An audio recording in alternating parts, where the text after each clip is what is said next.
Hello ladies and gents, I'm the Beanie 101 and I'm bringing you some more NHL 14 action. It's Sunday and that means only one thing. It means that Shootout Sunday is upon us, and today I'm going to be talking about the Florida Panthers and what I think about their franchise currently and what moves I think will be interesting to see in the off-season. So where do we start with Florida? We probably start with their goddamn stinking offense. I'm going to be honest. I think Florida's top point scorer last season was Nick Bukestad with about 38 points. That's not good enough in any way, shape or form. So Florida and their GM needs to take a long, hard look at their assets at the forward position. They do have some quality there. They've managed to accumulate a couple of top-end draft picks in the last couple of seasons, and they've got some good talent. Bukestad, I've already mentioned. Jonathan Huberdeau won the Calder Trophy a year before. Alexander Barkov showed flashes of real good strength, size, and hockey sense. So those three forwards are probably going to be the future of this Florida Panthers franchise.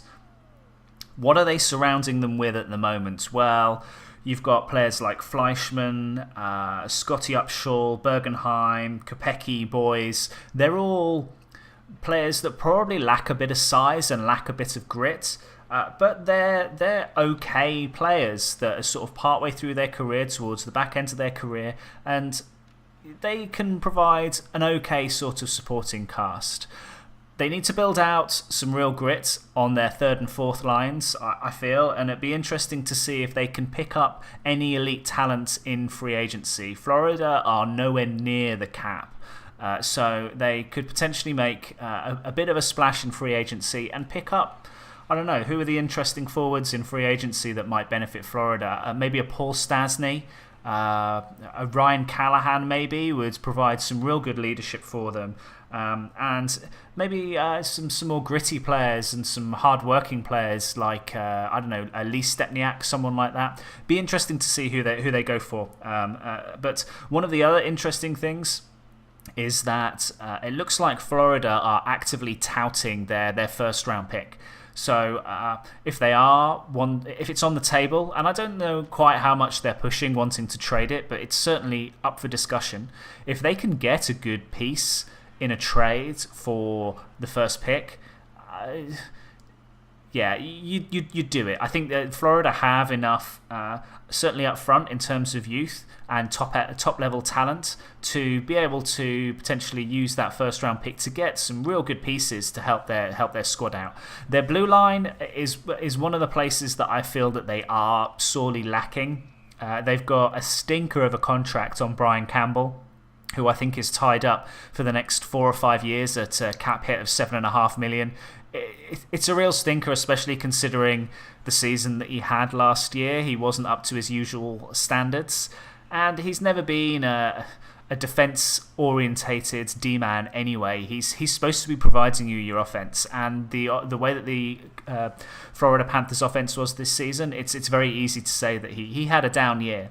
Ed Jovanovski is another guy that's on their blue line that they've got for another couple of years. Provides great veteran leadership and presence, but if those are your top two D-men, then you're probably going to be in some form of trouble towards the back end of the season as the season grinds on, because these guys are going to wear down. They're at the age now where they maybe not be able to keep up with those high minutes game in and game out over the course of the season. They do have Kulikov, who was a high-end draft pick a few years ago, and he's shown flashes of being a good player, but I don't think he's necessarily realised his potential, so maybe they keep him around, maybe they try and move him on. I really don't know, but they definitely need to give some serious thought about what they want to do on their blue line. There's not much out there in free agency on the blue line at all. Matt Niskanen is the only player really that you'd say is going to be getting a very, very good payday after the season that he had out in Pittsburgh. But are Florida the type of market that are going to be able to attract a Matt Niskanen? Probably not. So this is where the first round pick comes in, and this is what I think they're wanting. If they're touting out their first round pick, they want an established, high quality D-man to help them out. Because what do they have behind the D-man? They've traded for Roberto Luongo, so they actually have a really good regular season goaltender. I'm not going to talk much about the postseason with Roberto Luongo. All you Vancouver Canucks fans can tell me about his woes in the postseason. Hey, I'm a Pittsburgh fan. I've got Marc-Andre Fleury in net. But Luongo needed a change of scenery. He's still a great goaltender. He's got a long contract. It's a reasonable cap hit at $4.5 million for the next few years. I don't think it's a bad move by Florida to pick him up. So they need to sort out their blue line, and they need some complementary talent up front and some real experience to help those youngsters out. Florida do also have a few interesting prospects. They've got a couple of sort of second, third line prospects maybe in Quentin Howden, and Brandon Perry had a good back end of last season. He may surprise a few people next year. And you also have a really interesting prospect in Rocco Grimaldi. He's been lighting it up in NCAA for the last couple of years. He's undersized. Well, what your typical NHL scout would call as undersized. I think he comes in at about 5'7" or 5'8".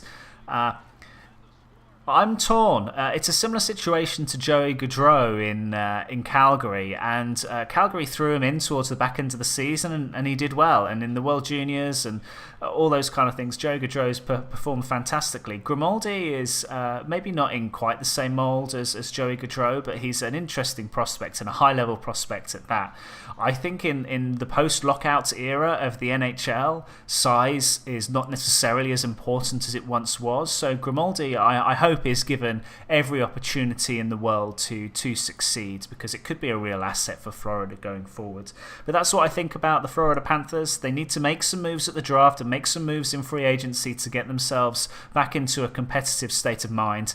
But thanks ever so much for watching the video. Please hammer that like button if you like my NHL content. Every little bit of support means a great deal, and I'll speak to you and see you again soon.